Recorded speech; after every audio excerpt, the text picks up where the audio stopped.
bit more. My apologies, Honorable Chair. I was appointed November 2021. Recommendation from the board to the Minister of Finance. So it's the Minister of Finance who appointed me on recommendation of the board. Okay, we'll need to see those documents. When you come, you'll need to come with them tomorrow. Do you have them here, by any chance? No, we didn't carry them. That's okay. Yeah, I was appointed IT manager in August 2020. August 2020. And then you were appointed head strategy when? He's showing you. November 2021. And you were appointed acting CEO when? Same month. Same month. Okay. So you were hired as an IT officer 2017, it's 2020? 2017. 2017. So 2020 August, you were made manager IT. True. November 2021, you were appointed head strategy, and at the same time, acting CEO at the same time. Yes, Honorable Chair. Oh. Procedure. That's interesting. Procedure, Mr. Chairman. Yes, point of procedure, Honorable. Thank you, Mr. Chairman. And these recommendations are made to the accounting officer, not the acting accounting officer. Chair, I have a copy of the Treasury Memoranda here. When you look at all the recommendations in this document, all recommendations are to do with the accounting officer. So Chair, please allow him to raise his point of procedure. Go ahead, Honorable Itungo. So, Mr. Chairman, you have requested for the documents to prove beyond reasonable doubt that this gentleman is appointed as an accounting officer. Now that we don't have the documents, are we proceeding well by assuming that we are dealing with a person when we don't have proof as a committee? Okay. One, if he has told us a lie, we shall deal with him as the law provides. I'm hoping it's not a lie. Yeah, so we'll take his word for now, because he's been in acting capacity for 2 years. It's not like there's a substantive CEO who is away on leave or that kind of thing, because then we would recall whoever is on leave to come, whoever is substantive, but he's the one who is present. It's like the Bank of Uganda situation. There's a deputy governor who is acting governor. Now there is nobody above him. So that's the situation. What we require is to see those instruments appointing him. Okay? And then we'll take up the issue of why I have someone in acting capacity for 2 years with his superiors. Because that cannot be his problem. For him, he was appointed. You know, and of course the other issues that I'm finding strange. You're immediately promoted from manager IT to head strategy. So he got 2 appointments at the same time. Promoted to head strategy and then immediately acting CEO, which is strange. I've just been, I decided to just run through this act. This is the Lotteries and Gaming Act of 2015, which provides for a chief executive officer. This is section 11. Let me just read this. The board shall have a chief executive officer who shall be appointed by the minister on recommendation of the board on terms and conditions specified in the instrument of appointment. It says he has both of those, the board recommendation and the minister's appointment. 2, a person shall be appointed chief executive officer. A person shall not be appointed chief executive officer unless that person, A, has academic or professional qualifications in accounting, finance, economics, law, taxation, and private sector corporate management, with experience and competence to manage the affairs of the board. And B, is a person of high moral character and proven integrity. 3, the chief executive officer shall be an ex-official member of the board. I'm tempted to ask Mr. Dennis Mudene, do you have these qualifications? Why I'm tempted to ask is because you were made head strategy and then immediately acting CEO. And for many of these acts, many of these entities, they don't go as specific as this particular one. It specifies the particular qualifications. Do you have them? Chair, Honorable Chair and Honorable Members, if you allow me, engineer from Isaac, USA. I have a certification in ITIL, that's an Information Technology Service Management certification, and recently completed a certified International Tax Analyst certification. Thank you, Chair. You recently... And, from Global Academy of Finance in the USA. That's an online management and finance institution. Well, what kind of qualification exactly is it? It's a professional certification.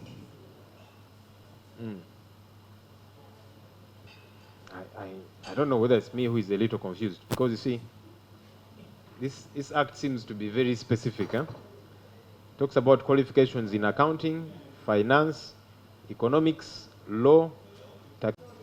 The gentleman has said he has just been certified with a taxation certification. Maybe we could ask him to tell us when he got that certification. That's number one. Number two, if he has the copy of that document or that certificate, then it would suffice. Mr. Chairman, I think... Let me first hear from Una Muzale. Mr. Chairman, not after appointment. For instance, if I went and applied for a job today as a manager and the qualifications are not there, and I get them after appointment, that is not proper, Mr. Chairman. Yeah, maybe, Mr. Mudene, when did you get this qualification? The one, because among the qualifications you stated, the only one that qualifies, if I did hear you right, is that certification in taxation, according to this law. Yeah, so when did you get it? I completed my studies. The certification.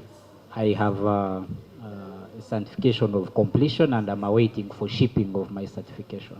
When when does that certification get shipped? I hope in 2 to 3 weeks. 2 to 3 weeks. Yeah.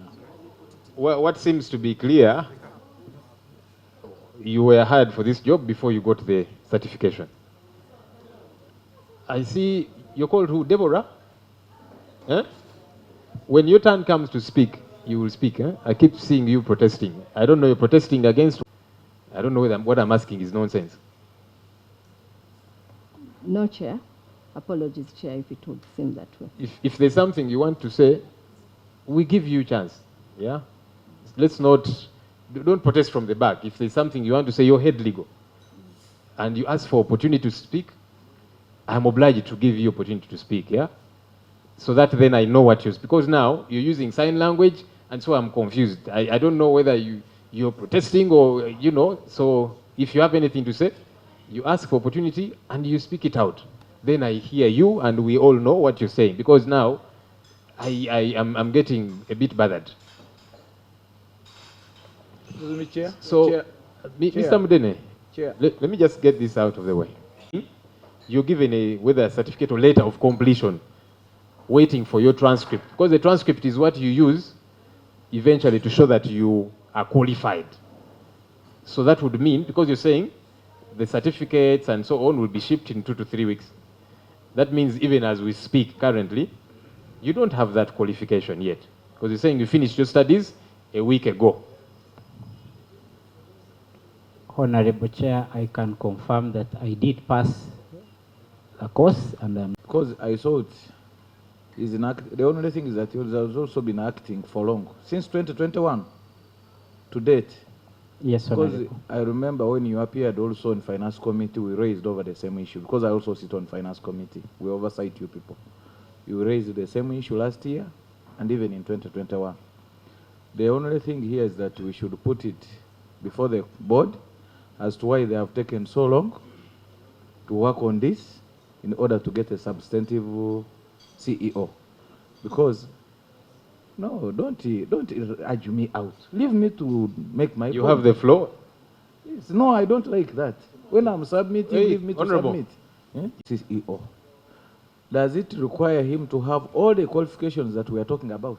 Because he's just acting. I would implore you that we call upon the board in the course of doing our investigations for them to tell us as to why they have taken so long to have a substantive what? CEO. Because it is now 2 years and a half. I remember these people appeared before Finance Committee in 2021 over the same issue. Thank you so much. Yes, Honorable Itungo.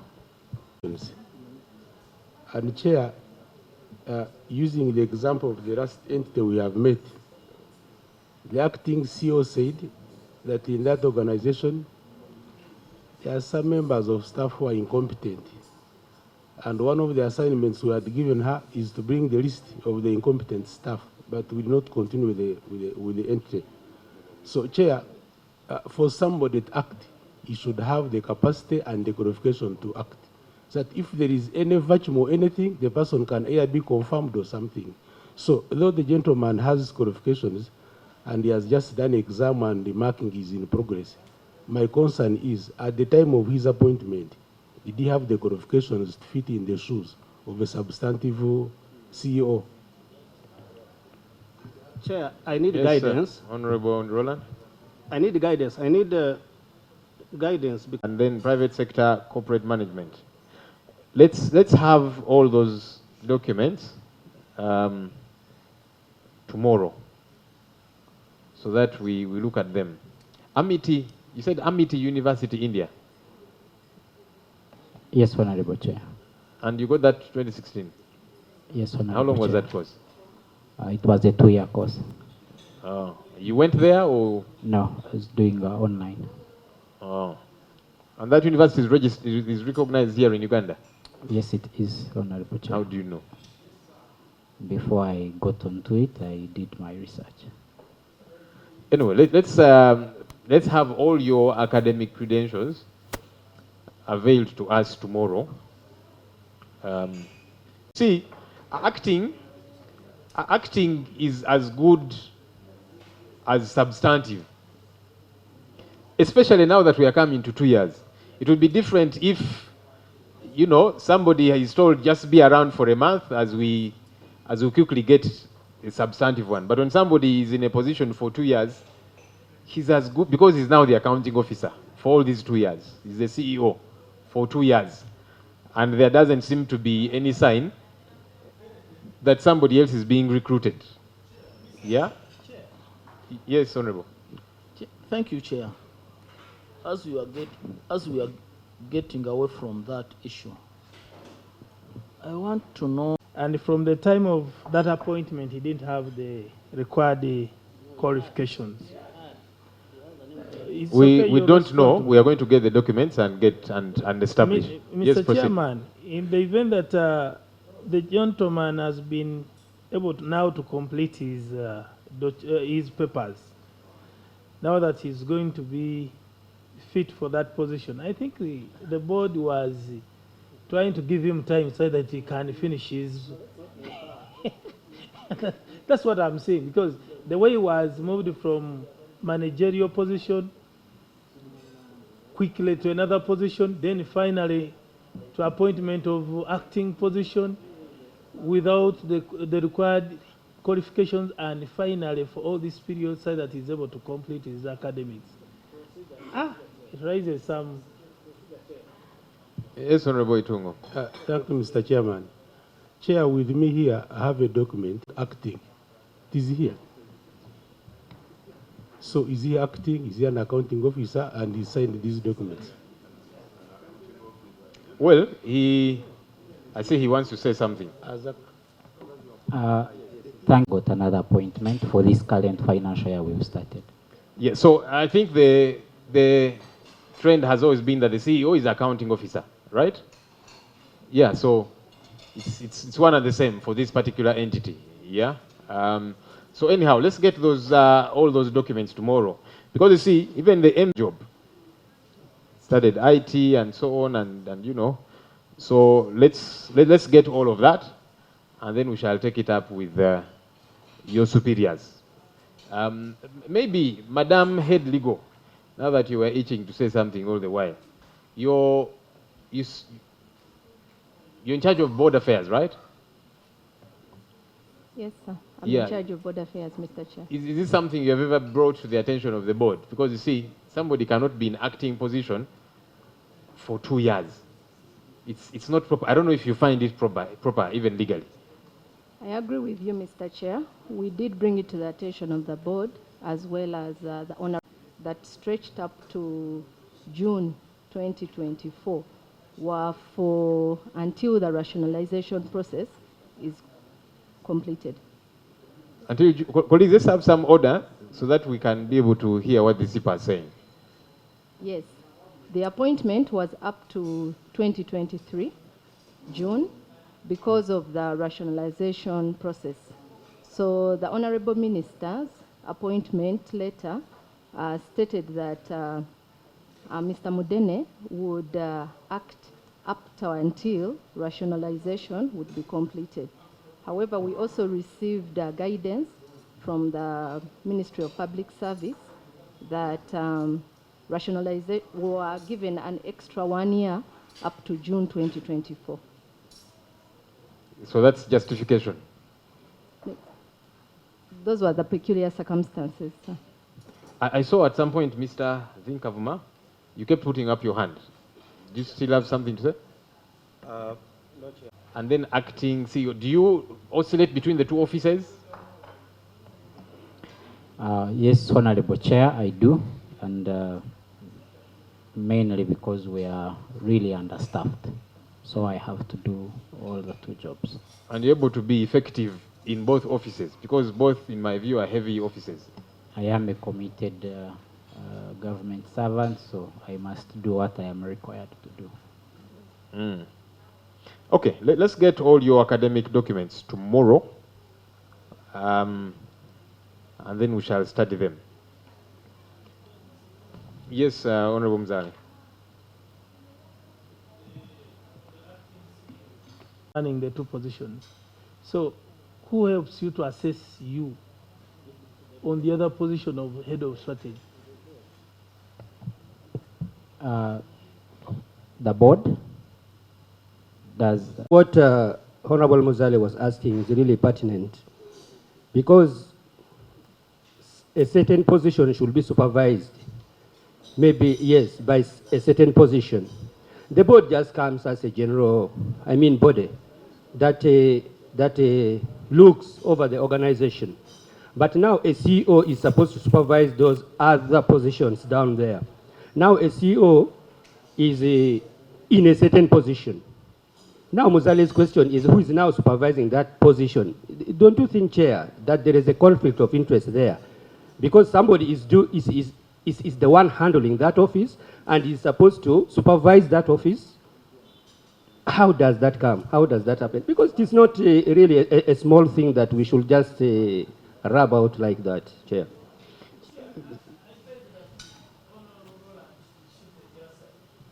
Chair, protection. I'm more interested in us being orderly.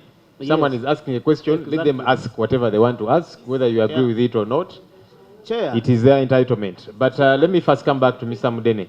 So below The head finance and administration, and below there are managers of different sections. So the directorates are headed by heads, not directors. No, they're headed by heads. Okay. So anyhow, that's all that is, all of that is mixing us up. Trying to establish, does this man qualify according to the act? All of that, because as we said earlier, we want to be sure this entity is being properly run. That begins with having the right people in the right offices. So let's get all those documents. Thank you, Honorable Chair. All right, colleagues, let's move to the audit report. Honorable Chair. Yes, please. With your permission, I'd wanted allow my team to share the documents. Honorable Chair, honorable members of the committee, technical staff, members of the press, ladies and gentlemen, I bid to once again say good morning. May I take this opportunity to thank you, Chair, for inviting us to appear before you. Through you, Chair, I would like to give a brief to explain who we are, our mandate, our achievements, and challenges faced. You man, you're disorganizing my meeting. Please distribute the papers and we move. The lotteries, gaming, betting, and casinos in Uganda, and to protect the citizens from adverse effects of gaming. Our mandate, Chair, is conducted through the following functions. One, we regulate and supervise the establishment, management, and operation of lotteries and gaming in Uganda. We approve devices or equipment for lotteries and gaming, betting, and casinos. We designate and license premises for lotteries, betting, and casinos.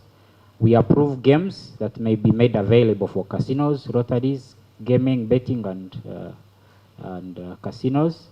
We approve and set standards for the supply, installation, and adoption of gaming and betting software. Participate and contribute to good causes in accordance with our Act. Protect members of the public from the adverse effects of gaming and betting, including the promotion of transparency and accountability. We receive, investigate, and arbitrate complaints relating to lotteries, gaming, betting, and casinos, and take appropriate action. And we advise and make recommendations to the Minister on matters relating to lotteries, gaming, betting, and casinos. Honorable Chair and members, if I can summarize the key achievements of the National Lotteries and Gaming Board, I'll start with revenue, Chair. Until 2016-17 financial year, the regulation of the gaming sector was under the Ministry of Finance, Planning and Economic Development. And in 2016, the government enacted the Lotteries and Gaming Act to regulate the gaming sector because the gaming industry had experienced exponential growth and spread throughout the country and therefore needed a dedicated regulator. From the time of establishing the dedicated regulator, there has been tremendous improvement in regulation of this sector. For example, revenue has grown from 25.9 billion in 2016-2017 to 151 billion in the just concluded financial year 22-23. And this has been because of the improved compliance, inspection, analysis of returns, and enforcement by LGRB. This success, Honorable Chair, has been achieved with an average annual allocation of 8 billion, which is about 5.5% of the revenue that is generated from this sector. This revenue is expected to increase to over 300 billion annually after the implementation of a national central electronic monitoring system that will minimize tax leakages and the introduction of a national lottery, which we envisage to have operational by 24-25 financial year. On page 3, Honorable Chair, that is a summary of the revenue collection. The part in yellow was when the entity was still under tax policy in the Ministry of Finance, and the one in the blue color is when the entity got independence and started operating. Chair, Honorable Chair, and Honorable members, we go to protection of the public from gaming harm. As one of the mandate, we enforce on illegal and non-compliant operators. Chair, in financial year 21-22, the board confiscated 1,148 unlicensed gaming devices from illegal operators. And in just the concluded financial year 22-23, the board confiscated 1,289 gaming devices. In financial year 21-22, we enforced against 6 illegal companies, online companies, and this just concluded financial year. We enforced against 17 online illegal companies. Honorable Chair and members, Section 27 of our Act mandates the board to issue casinos or gaming licenses. And in calendar year 2022, the board issued 89 gaming operating licenses to 66 operators and licensed 1,206 premises, gaming premises. For calendar year 2023, the board has to date issued 76 gaming operating licenses to 57 gaming operators and so far approved 1,109 premises. Honorable Chair and members, in a bid to protect the citizens against adverse effects of gaming, we have made partnerships and created engagements with treatment centers, starting with Butabika Referral Hospital to support us in counseling and treatment of problem gamblers. We've also engaged all the 17 regional hospitals, 12 general hospitals, and 3 health centers in the districts of Telego, Zombo, and Padel. We've carried out 36 sensitization activities in 36 institutions of higher learning on responsible gaming, and carried out sensitization on TVs and radios, especially in the central region. Honorable Chair and members, during the financial year 21-22, as part of our mandate to receive and arbitrate complaints, we received 26 disputes worth 78 million, and we resolved all the 26. And this just concluded financial year 22-23. The board resolved 22 disputes worth 81 million.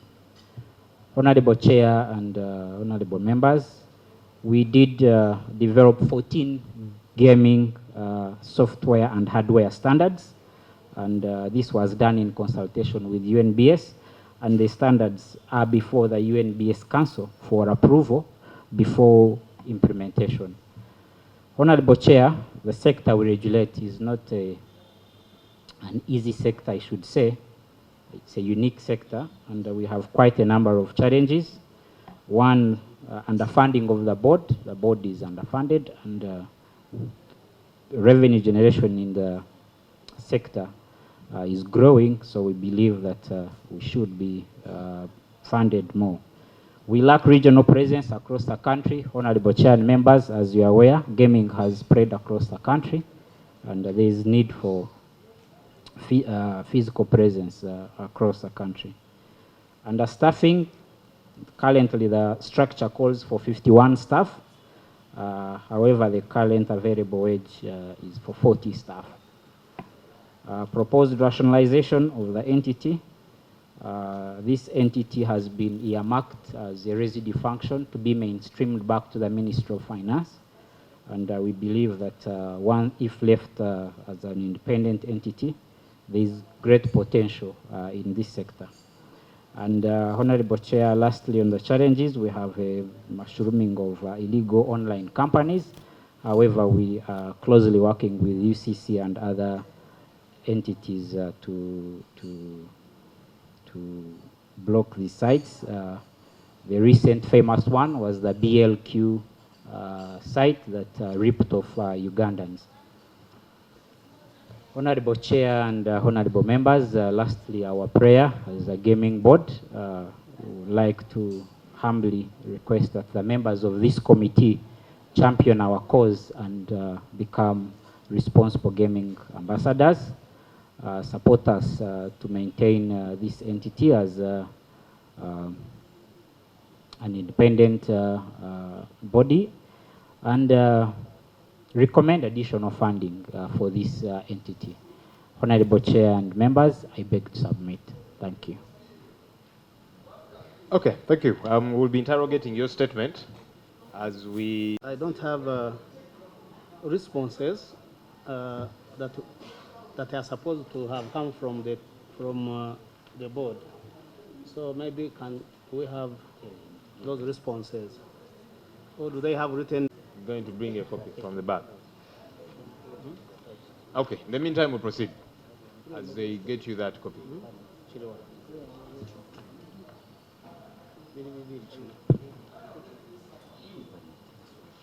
Okay, one of From the entity, we have an organogram, we have a human resource manual, and a file containing our evidences for the various issues.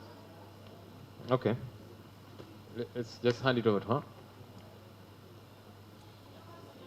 How many copies are those? 3 copies. We have 45 members on this committee.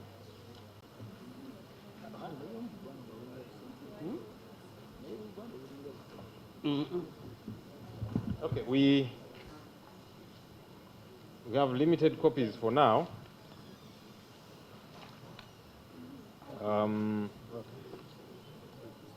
Let's see how we manage with them. Who do I give my copy? To Honorable Nangoli and Honorable Tusime, maybe, to just scan through in the meantime. Chair, that yellow file is good for you. For me? Information, yeah. Yes. That's why it was given to me. What about the green one? Okay, so let's proceed in the meantime and see how we manage with that. So this table here is showing your key deliverables. I'll pick out some that I thought were of interest. So there's strengthening compliance and inspection. And there's what you budgeted for to do this. Then down, licensing and regulation of lotteries and gaming services. Let's talk about this inspection animal. On page 27 of your financial statements, which I believe you have a copy of. Colleagues, I'm hoping each of us has these documents. Yeah? Page 27 of the financial statements. Because I want to relate this inspection, when you do carry out inspections, compliance and so on, that means those that are not complying, you're going after them. So on page 27, here on confiscation, enforcement on illegal equipment, your target for financial year was to confiscate 700 pieces of equipment. Mr. Mdene, are we together? Because it is you meant to respond. Yes. So as an entity, you targeted to confiscate 700 pieces of equipment. And then you actually overperformed in that area. You confiscated 1,148 illegal equipment. 2 things. One, for you to plan that we are going to, our target is to confiscate 700 illegal equipment. It is to presuppose that there is so much illegality out there, you know about it. That you even go to the extent of planning that we are going to confiscate 700 illegal equipment. Looks like the market is adulterated completely. So many people operating illegally to the detriment and harm of people who are out there that are engaging with these operators. 2, when you confiscate this equipment, where does it go? Because again, ahead, I saw that part of the money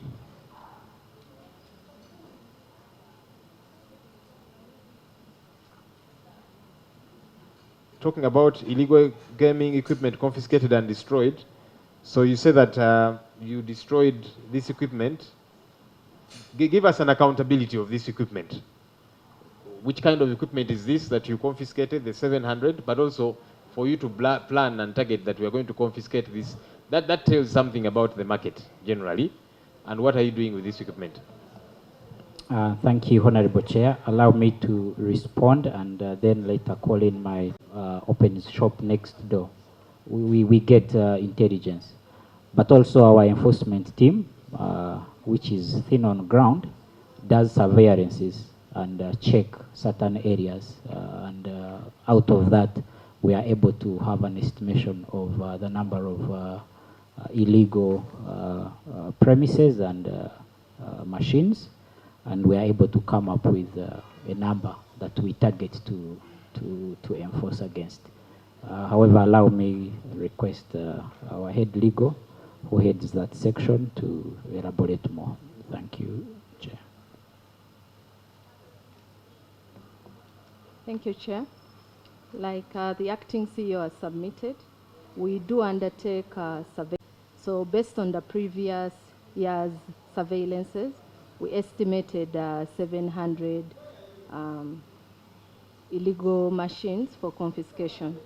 So when we confiscate these machines, we keep them in a warehouse, and then we process a court order to destroy them, because we cannot destroy without the witness of court, and this is in the amendment of the 2018 Act.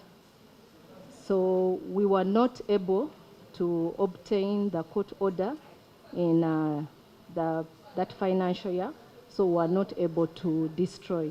However, this year we have budgeted for the activity to obtain the court order, as well as identify a site for destruction of the gaming equipment. So that means all of these, you have them in your custody and then they are released out there. Because we see so many of these things, you know, almost at every corner you see a street that has, I don't know, like 10 of them. And generally it's even to the detriment of our young people who are out there gambling, hoping they are going to get rich. They sell all they have and so on. I don't know, some of us get bothered. We see too many of them, and now you're saying many of them are even illegal. So there is a possibility what you put in your store eventually ends up going back out there because you're not destroying them. Thank you, Chair, for that. We are not the custodians of the warehouse, the enforcement team that is. The warehouse is monitored and kept by the finance department. So we also have a periodic... Finance department? Yes, please. What do you mean finance department? The inventory. So we Where is that department? Is it not within the entity? Yes, it is. Because when you're saying we are not, I thought you're saying it is, I don't know, some URA, I don't know which other entity. Honorable Chair, what she was trying to clarify is, as the head of enforcement of the acting chair, he mentioned about to approve of devices and equipment for lotteries. Can we have the list of the equipment and the devices that you approve, so that we know that this is the list or these are the items? You see, Chair, why I'm concerned, I live around Makerere University. And there has been a lot Honorable, of you live issues. in a hostel? Chair, Please proceed. I'm a landlord, Chair, if that's what you wanted. So I'm one of the landlords around Makerere University. And the cases of gambling, school fees at the university and other universities is very alarming. So when the chair talks about so many devices in the corners, in the corridors, even it is a very serious matter as far as where he stays is concerned. So I want to know, how do these legal devices come into the country? How do you work with URA? How do you work with UNBS? So that we know who to blame or whether you are doing your part as an entity. Okay, just note those questions. I'm going to pick about 3 or so hands, so please note so that you respond to each one of them. Honorable Sewamala? Good morning, Chair. Mine actually has been preempted by him of the list of the 1,000. Because in my constituency, all the trading centers in Budiebo County, Nakasongola district, since 2000, I've been seeing these Chinese, whatever, machines where they put 500 coin. They have never been confiscated up to date. And there are many like this, every trading center. So I want these people to confirm to us that you only protect here, but in the villages, you don't go there. Yes, Honorable Mwada.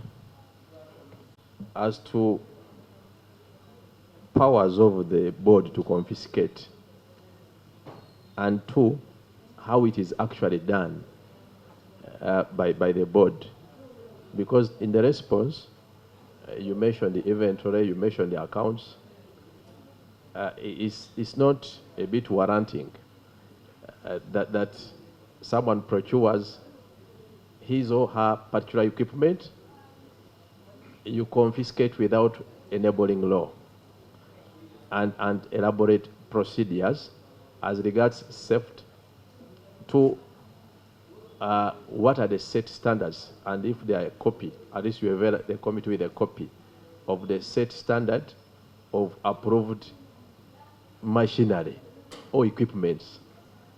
Because before you can showcase what are the approved ones, then you cannot justify that these are not approved. Number two, Chair, is a public concern.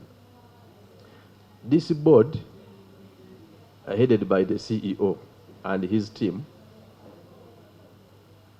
there is a public outcry that they are intentionally supporting foreign companies who have money, probably who pay them well, or who give them incentives, and some betting and gaming houses for the rich. And these people are intentionally using it to reserve that business as a monopoly for the rich, and majority of them are foreigners. And now, this, in this guise of creating this monopoly, they plan just to confiscate for everyone who comes up with a betting, because betting and gaming has never been pronounced within the law as a reserve for the rich. And this confiscation, Chair, is targeting the poor and small installations. I want the board to substantiate this allegation, because it's coming from the public, and showcase where they have enforced on big and foreign companies, as opposed to targeting the small and indigenous houses or centers for the poor. But as well, it is also absurd to budget targeting confiscation. Are you promoting the business or fighting the business? Because if you budget targeting confiscation, are you being serious? Yes, Honorable Muzali. That will be the final one, and then we'll get responses for this first round. Thank you, Chair. Chair, maybe what are your bases of confiscating? Because we need to understand. Are you working with UNBS? Yours is independent? What are the bases of confiscating some of these gadgets? Then lastly, is I think also to understand how it has been in the previous years. Because here you've budgeted for 700. If we go back the previous years, do we find such items in the budget so that we can know that this has been the trend, or it has just cropped up? I thank you. And maybe here in addition, also to break it down, how they use this money. They bring motherboards. A motherboard can either be used in a computer, a fridge, whatever electronic gadget you have. So when they get here, they use our local materials, cardboards, and assemble and distribute across the country. So we have alerted URA, and we did sign an MOU with URA on information sharing to at least scan through and see which are those companies that import motherboards, so that we follow up and see if these are the companies assembling. I have information from URA on the same, and we are following up to check and see if these are the companies. However, you need to understand that these are machines that came into force even before this law was enacted. So it's been a struggle for us to confiscate these machines. I have 5 enforcement officers crisscrossing this whole country. These machines, like I started on with my submission, are in each village of this country. So it is a big challenge, and that is why, one, we are requesting for more funding so that we can have more foot soldiers on the ground. That's why we're asking to have presence across the country in the regions, so that we have people who on a daily basis fight this vice. It is one of our greatest challenge as the board, and it's due to understaffing and underfunding.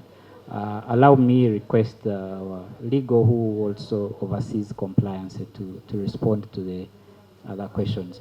Maybe before she comes in, you asked standards in consultation with UNBS. And as the board, we have developed 14 technical standards. These were submitted to UNBS. They were taken through the process of standards approval, which include public reviews, and at the moment they are before the UNBS Council for approval, and we have communicated several times to have that process fast-tracked, because it is one of the major bases to, one, approve the games and the machines so that we have the right machines on the market. Honorable Chair and honorable members, allow me request Deborah to answer the other questions. But Chair, it is his question to substantiate. To beef that up. So again, on page 27 of your financial statements, I've not had you actually allude talking to about this that I asked about.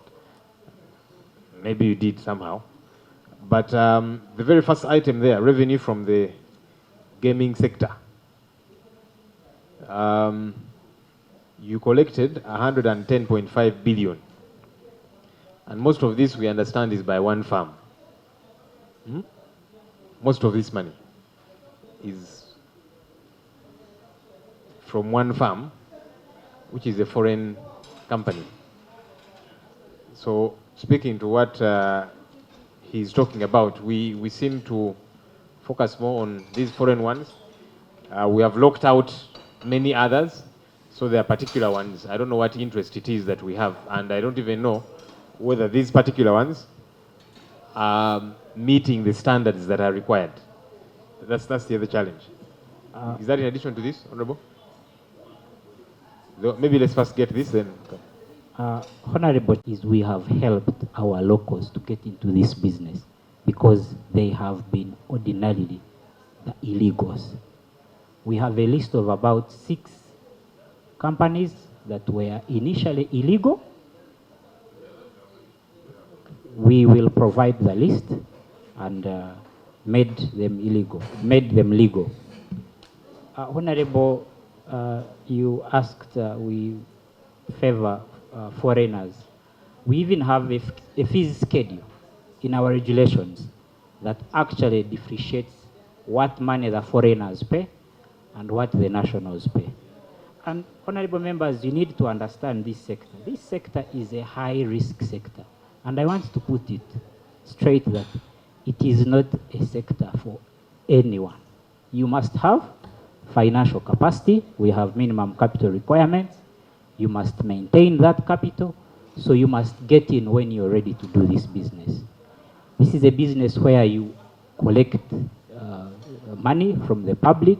So we must ensure that you have capacity to pay out, you have capacity to ensure the business is running.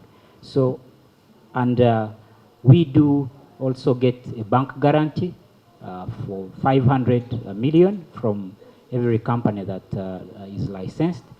And what we have seen is some of our local companies have struggled with the bank guarantee. And previously, before 2022, Chair, just on procedure, I found part of his response illegal.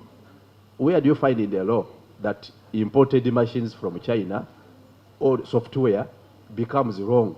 That your target is to enforce what is imported from China? And where is the law that says that assembling from Uganda using software from abroad is illegal? I find it irregular. Don't use the word China.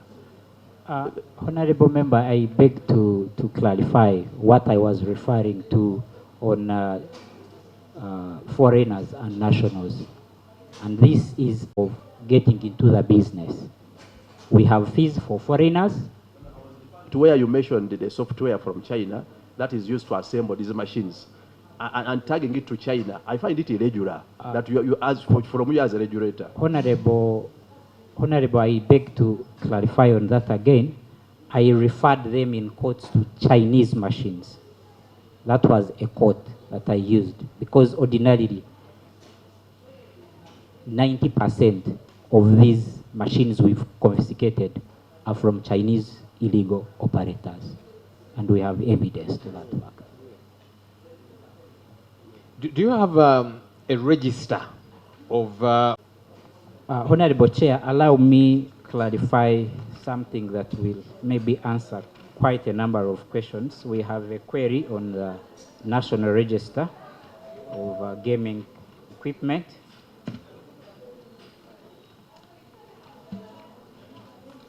If you allow me, Honorable Chair, on page 15 of our responses, there is a query 4.2, failure to prepare a national register of gaming and betting machines and devices. Honorable Chair, Section 36 of the Act provides that the board shall establish and maintain in a prescribed manner a national register of every gaming or betting machine or gaming or betting device manufactured within or imported into Uganda. The Act further provides that the board shall assign a permanent unique registration number for each machine or device, which number correlates to the name of the manufacturer or importer of that machine or device, the date of the manufacture of the machine or device, and the unique serial number assigned to that machine.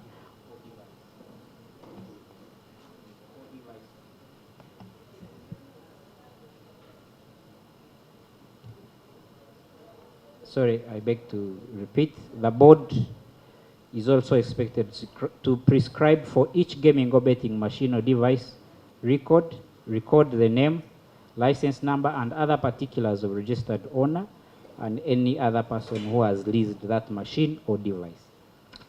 Honorable Chair and members, before we register machines on the electronic register of gaming devices, this machine has to be tested and certified. The law further gives us mandate to pre-qualify independent testing laboratories that do test and certify both the software and the hardware.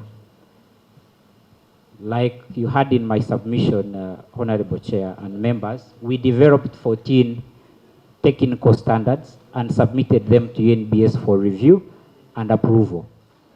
The standards are pending UNBS Council approval. My team is bringing a file of the 14 standards for submission. And as the board, we have gone ahead and developed the electronic register of gaming equipment and devices. And this system is already developed and waiting for approval of the standards so that we can test and then get the machines on the register. And this system is accessible on the site that I have indicated, which is https machines.lgrb.go.ug. So, Honorable Chair, where we have a problem is that for a machine to be registered on the national register, it has to be tested and certified. And it has to be tested and certified against the set standards. If I can go back to when the entity was established as an independent entity in 2017, then the team adopted SANS standards, that is the South African national standards. However, there was a challenge in implementing those standards because these standards were speaking to the South African law. So in 2020, if I recall, we decided to onboard a consultant to help us and develop standards that speak to our law and basically international standards. And those are the 14 standards I am talking about. This process has been ongoing. There is a delay and... So in other words, there is no register as we speak, because you're saying for the register to be in place, there has to first be standards. We don't have a national register. The register we have is we record machines submitted by the licensed operators. When we license them, we request them to submit to us a list of the machines in their custody, and we register them, hoping that after we have these standards approved, then they'll have to subject the machines for testing, certification, and then eventually we register them on our national register. Yeah, you see, but my major worry is, one, you're saying the process has taken long, because what are you regulating that you don't? That machine must be tested and certified by an independent testing laboratory.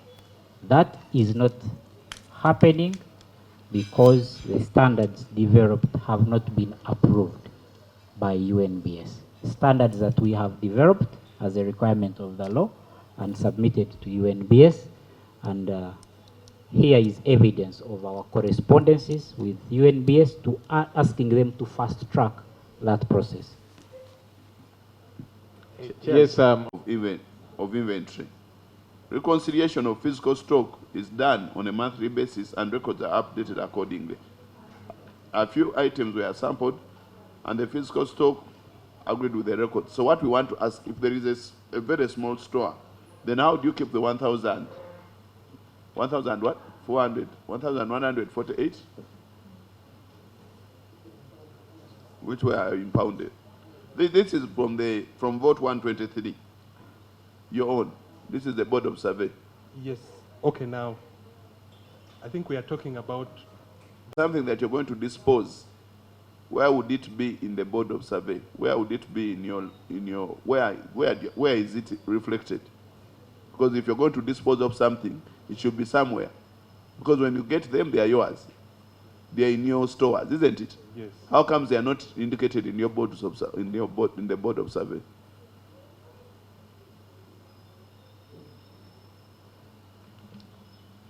That means you don't have them. The country doesn't know that you have something to dispose. No, they are available. Where? Because they came, Minister of Finance, there was an audit.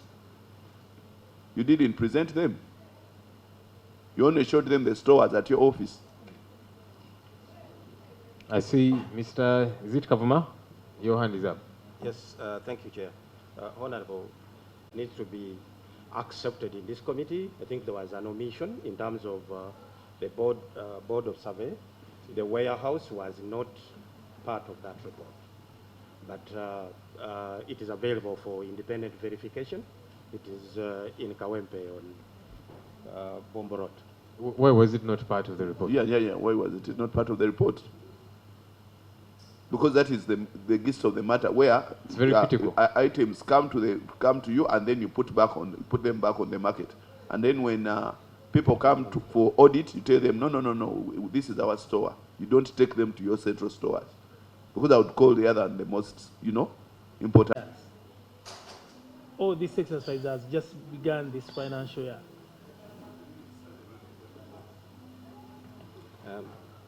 But Chair, also in addition, with your to confiscate now, which other standards do you use? We just want to be in a clear picture.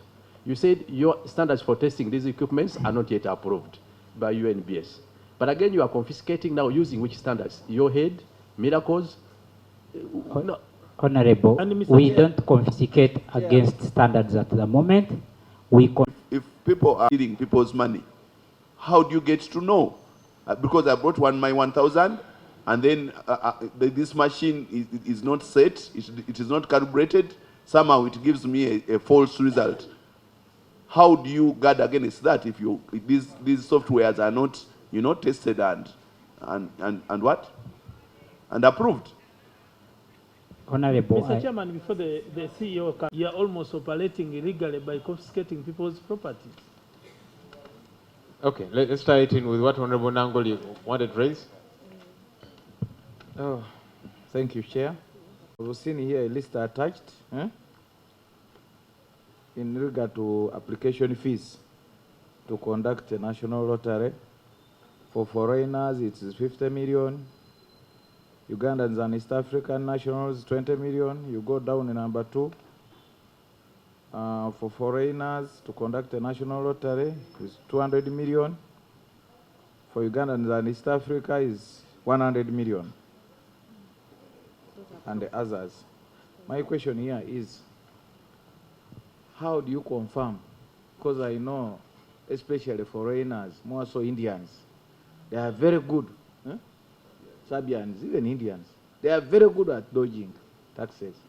how do you confirm that the company registered is for foreigners? Because they can use Ugandans. Some of them have even got girlfriends here. They use girlfriends to register the companies on their behalf. But behind that, they are the ones collecting what? The money. How do you confirm that indeed this is a company for foreigners and this one is for Ugandans? 2, we gave you money, I remember very well, in 2021, 2022, to do sensitization stroke awareness. But to date, you are not visible. Actually, I'm just supplementing on this Honorable's question about Nakasongola issue. The Ugandans are not aware that you exist. Actually, when you tell them about gaming and regulatory something, they don't understand it. These things are everywhere, even at the sub-county. These days, they have gone even up to the parish. You find them there. And the people are they are now actually swindling parish development, PDM. That's where people are putting PDM. Yes. They go and pick 1 million, they throw there 1 million, they are gone the same day. So they are putting their 1 million against a software that is not tested and approved. It is not even tested. Besides, UNBS does not even have that laboratory that tests these things. Honorable, let me clarify on this. Let me finish. My big concern here is that we added, because I remember your budget was 5 billion as of 2021, if I'm not mistaken. I don't have the actual figures, but we kept increasing. So what have you done so far for the last 2 years? And the problem is still big. Thank you, Honorable. If I can begin with the question I ended with. One, I want to thank you so much.